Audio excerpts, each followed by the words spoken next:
আসসালামু আলাইকুম, আমি জেসি। আপনাদের সবাইকে স্বাগতম জানাচ্ছি আমার চ্যানেলে। আশা করি যে যেখান থেকে দেখছেন সবাই ভালো আছেন। শুক্রবার দিনের ওয়েদারটা খুবই খারাপ, বৃষ্টি ভাব, মানে বৃষ্টি ভাব না, বৃষ্টিই হচ্ছিল। তো ওরা তিনজন তো নাস্তা খেয়ে এসেছে, কিন্তু তারপরেও এখন আমার জাহিনও নাস্তা খায়নি, শুধু স্যান্ডউইচ খাবে ভাবনায়। রাত্রেবেলা বলছিলাম যে স্যান্ডউইচ খাওয়াবো, সেই কথা ওর মনে আছে এখন। এর জন্য সে কিছু খাবে না। আর মামার কাছে আবদার করছে হট চকলেট কোকোয়া বানাই দিতে। তো মামা হচ্ছে চকলেট কোকোয়া দিয়ে বানাই দিতেছে হট কোকোয়া, আর আমি এখানে হচ্ছে স্যান্ডউইচ বানাবো। তো আমার ভাইয়া যে কোকোয়া পাউডার দিয়ে বানাইছে, এটা হচ্ছে ক্যাডবেরি কোকোয়া। মজা লাগছে, বানায় খাওয়াইছে আমাদের সবাইকে, বিশেষ করে বাচ্চারা তো অনেক মজা করে খাইছে। এই যে এখানে কর্নফ্লাওয়ার আর কোকোয়া পাউডার আগে মিক্স করে নিছে, তারপর হচ্ছে গরম দুধ তো জাল দিয়েছেই, এর সাথে মিক্স করে দিবে। আর এই দেখেন আমার ভাবি, আমার ছেলেরা, আমার ভাগনারা, বাতি যারা সবাই আমার ভিডিও দেখতেছে। এই হচ্ছে আমার ভিউয়ার্স। সবচেয়ে সত্যি কথা বলতে আমার ভিডিও হচ্ছে আমার ভাবি, আমার মামা, ওরাই দেখে। আমার আম্মু এখন দেখে মাঝে মধ্যে আর কি। আমার আম্মু তো জানতো না আগে, এখানে আসার পর আমার আম্মু জানতে পারছে যে আমি ভিডিও করি। তারপরেও তো আমি প্রতিদিন ভিডিও করি না, বাংলাদেশে আসার পর প্রতিদিন ভিডিও করতেছি, যেন এটা আমি বাসায় মানে জাপানে চলে গেলেও দেখতে পারি। আর জাপানে কিন্তু আমি প্রত্যেক দিন ভিডিও বানাই না, যেটা সত্যি কথা। ঘরের মধ্যে কাজ, একই কাজ করতে থাকি, ঘরের মধ্যে আসলে এত মানুষ নাই, আমি একা থাকি। তো ওই ভিডিওটা দিলেও আসলে না, মানে নিজের কাছে দেখলেও ভালো লাগে না, বোরিং রান্না বান্নার কাজ। এর জন্য আমি আসলে দিই না, যে প্রতিদিন রান্না বান্না দেখাইতে আমার ইচ্ছা হয় না। কিন্তু বাংলাদেশে সবার সাথে মিশতেছি, এক এক দিন এক একটা করতেছি, ভালো লাগতেছে, আমার সময় পার হয়ে যেতেছে।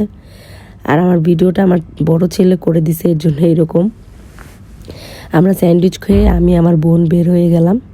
আমরা দুইজন হচ্ছে মতিঝিল এখানে নাকি বাজারের মতো বসে আর কি। এটাকে কি মার্কেট বলে বুঝতে পারি না, হোপ মার্কেট নাকি, যেখানে অনেক কাপড় চোপড় নিয়ে বসে। কিন্তু আজকে বৃষ্টির কারণে অনেক দোকানই বন্ধ ছিল, এখানে তেমন একটা কিছু নিতে পারি নাই। যেমন এই প্যান্টটা 500 টাকা বলছে, আমি 300 বইলে আসছি, তাও নিতে পারি নাই। এর জন্য ওদের পাশেই পিছনে দোকান ছিল, যে ওই দোকানে বসে একটু খাওয়াইছি, যেহেতু ওরা দুপুরবেলা বের হয়েছে, ওদের আমাদের সাথে সাথে ওদেরও তো কিছু খাওয়ানো দরকার। তো আমি আমার ছোটো বোন আর কি এনজয় করলাম কোল্ড ড্রিঙ্কস। এরপর আমার ছোটো বোন নিয়ে আসছে মিস্টার DIY। আমি আসলে এখানে এই নাম কখনো শুনি নাই, এখানে প্রথমবার আসছি। তো এখানে আসার পর আমার অনেকটা জাপানের 100 ইয়েনের দোকানের ভাইব লাগতেছিল। সব কিছু কাওয়াই জিনিসপত্রগুলো যেগুলো থাকে, মানে কিউট জিনিসগুলি যেগুলো থাকে এখানে দেখতেছি। তো এই শপটা দেখে আমি যতবার দেখতেছি ততবার জাপানের সব 100 ইয়েনের শপের কথাই মনে পড়তেছে। ভালো লাগতেছে যে এরকম একটা শপ বাংলাদেশের মধ্যে আছে, যেখানে ঘরের যাবতীয় সব কিছু পাওয়া যাবে রিজনেবল প্রাইসের মধ্যে। এই জিনিসটা আমার খুব ভালো লেগেছে। আপনারাও আসবেন, দেখবেন যে আপনাদের এলাকায় আছে কিনা এরকম। আর এটা হচ্ছে বেলি রোডে এসে পড়ছে মিস্টার DIYটা। তো ভালোই লাগছে যতক্ষণ ছিলাম। বেশি কেনাকাটা করতে পারি নাই, আমি কিনি নাই, আমার ছোটো বোন কিনছে ওর সংসারের কিছু যাবতীয়। তারপর বাসায় আসার পর তো সবাই ভাত খেয়ে ফেলছে। এখানে গরুর মাংসের কলিজা, মুরগির মাংস, গরুর মাংস, মাছ ভাজা, শুটকি আর খিচুড়ি রান্না করছিল। আমি আর তেমন একটু খাই নাই, অল্প একটু খাইছি। তারপরে হচ্ছে আমার হাজব্যান্ড এসে পড়েছে, ও তো চলে গেছিলো মিরপুর, আজকে আবার এসে পড়েছে আমাদের বাসায়। গতকাল চলে গেছে। যারা গতকালের ভিডিও দেখেন নাই তারা প্লিজ দেখে নেবেন। তো এই তো আমার হাজব্যান্ড আসার সময় আমার জন্য হাড়িভাঙ্গা মিষ্টি নিয়ে এসেছে। আমি আসলে বলেছিলাম এই মিষ্টিটা আমার খুব ভালো লেগেছে। আমি যখন নানার বাড়িতে, মানে আমার নানা শ্বশুর বাড়িতে যাই, তখন ওইখানে খেয়েছিলাম। তো আমার কাছে ওই মিষ্টিটা মজা লাগছে, আমি বলছি, এর জন্য আমার জন্য নিয়ে আসছে। আর সবচেয়ে বেশি ভালো লাগছে কি, সত্যি বলতে কি জানেন, এটার পাতিলাটা অনেক ভালো লাগছে। আমার ভাবির কাছে তো আমি বারবার বলতেছি, ভাবি পাতিলাটা কিন্তু দিয়ে দিবেন, পাতিলাটা কিন্তু আমাকে দিয়ে দিবেন। ভাবি বলতেছে আচ্ছা আচ্ছা নিয়ে যান। মানে মাটির আর পাতিলা আমার কিনতে হবে না। আমি ভাবছি এখান থেকে একটা পাতিলা নিয়ে যাব ভাবির কাছ থেকে। আসলে মাটির জিনিস কেনার অনেক শখ ছিল, তো আর এখন আর কিছু করব না। এখন এটা দেখে আমার অনেক খেতে ইচ্ছে করতেছিল, পরে ভিডিও বানানো বাদ দিয়ে আমি এটা খাওয়া শুরু করেছি। তো আমি খেতে গেছি, আমার সাহেব আবার আমাকে আবার একটু আদর করে খাওয়াই দিতেছে। এখন আমি বলি ক্যামেরা দেখে আমার খাওয়াই দিতেছে, এই দেখো, এই জন্য একটু ভিডিও করে রাখছি। যাই হোক, এটা আর কি দুষ্টামি করে বললাম। এরপর হচ্ছে আমার ফুফাতো ভাসুরের বাসায় গেছি। এই ভাসুরের কথা কি বলবো, এই ভাসুরের জন্যই হয়েছে আমার বিয়েটা এখানে। তো এই ভাইয়ার বাসায় আসছি। তো ভাইয়া তো অনেক মজা মানুষ, ভাইয়া আমাদের খাবার বাইরে দিতেছে। আর ভাইয়ার বড় ছেলের এই যে বিয়ে দিয়ে দিয়েছে লাল জামা পরা, এও আমার হচ্ছে আরেকটা ভাতিজি, মানে আমার আরেক ভাসুরের মেয়েও। যাই হোক, ওরা কাজিনদের মধ্যে ওদের বিয়ে হয়েছে। একদিক দিয়ে ভালো হয়েছে, সম্পর্ক একই মানুষের সাথে, পরিচিত মানুষের সাথেই সম্পর্ক থাকলো, এই আর কি। তো ভাইয়ার বাসাটা আমি ভিডিও করতেছি, আর অনেক সুন্দর করে সাজাইছে ভাইয়ার বাসাটা। এই বাসাটা অনেক সুন্দর করে সাজিয়েছে, আমার খুব ভালো লাগলো। আমি বলি সাথে সাথে একটু ভিডিও করি। আর আমার বাচ্চারা তো এরকম ডুপ্লেক্স বাসা দেখে ওদের বাসার নিজেদের বাসার কথা মনে পড়ে যাইতেছে। তারপর ওরা তো উপর নিচ করা শুরু করে দিয়েছে। আমি বলি ঠিক আছে যাও, যেহেতু আসছো বড় পাপার বাসা, যাও ঘোরাঘুরি করো। তো এখানে ভাইয়া সবচেয়ে সুন্দর যে জিনিসটা আকর্ষণ, সেটা হচ্ছে ফাউন্টেনের ব্যবস্থা করেছে ভাইয়া। এইখানে তো আর বাচ্চারা সরতেছেই না, মাছ দেখে এখানে এসে বসে আছে, যে ওরা ফাউন্টেনের সাথেই বসে রয়েছে। যতক্ষণ ছিল আসছে ফাউন্টেনের সামনেই ছিল। তো এরপরে ফাউন্টেনটা অন করে দেওয়ার পর বলতেছে যে ফাউন্টেন অন করে দিলে মাছগুলি নাকি সামনের দিকে আসে না, ম্যাক্সিমাম সময় ভিতরের দিকেই থাকে। তো এই যে এখানে এই ভিডিওটাই করছিল, আর আমি এসে ওদের পিছনে এসে দাঁড়াইছি। আর আমার ভাইয়ের কথা বলতেছিলাম যে ওনার সাথে কীভাবে আমার বিয়েটা হয়েছে।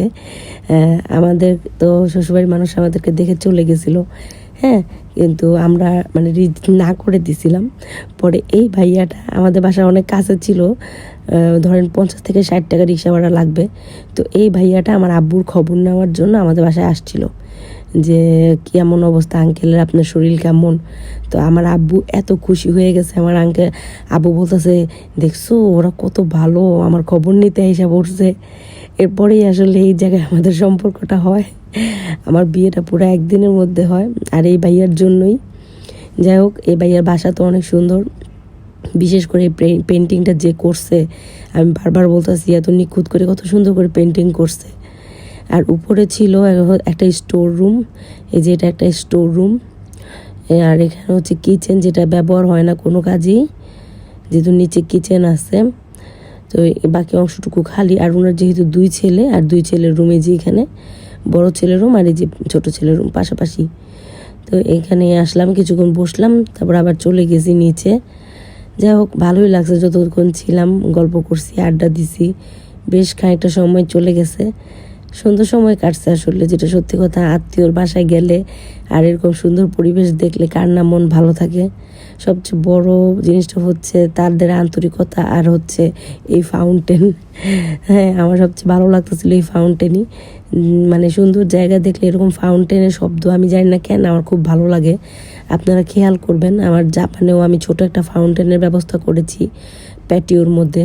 কারণ হচ্ছে আমার ফাউন্টেনের যে সাউন্ড হয়, ওই সাউন্ডটা আমার খুব রিল্যাক্সিং, আমার খুব ভালো লাগে।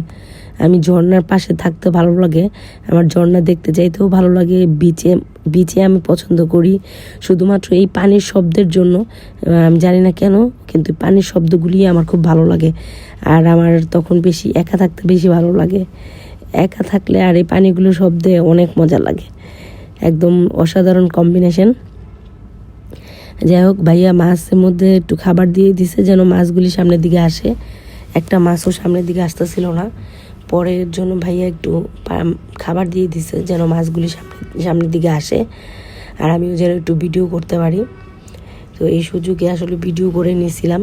ভাইয়া যখন খাবার দিছে তখন মাছগুলো সামনের দিকে আসা শুরু করছে, এরপর আমি একটু ভিডিও করে নিছি।